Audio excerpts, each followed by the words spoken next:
যে সকল বাবা মায়ের ছেলে নাই কেন তাদেরকে মানুষ এত দুর্বল মনে করেন বা কেন মানুষ তাদের একটু অন্যরকম চোখে দেখেন যে ওর তো লাঠি নাই, ওর তো শক্তি নেই। হ্যাঁ, আমি আমার বাবা মার কথাই বলছি। আমার বাবার ছেলে না থাকাতে আশেপাশে অনেক ধরনের কথা হয়তো ছোট থেকেই দেখে এসেছি, কারণ আমরা তিনটা বোন ছিলাম, যার জন্য অনেকে অনেক ধরনের কথা বলতো।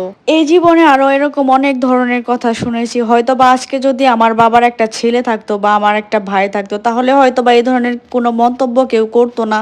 আমি জানি না যে এখনো আজকের এই সমাজে এসেও কেন শুধুমাত্র মেয়ের বাবাদেরকে এত অবহেলিত হয়ে থাকতে হয় বা মানুষ কেন এত নিচু চোখে দেখে।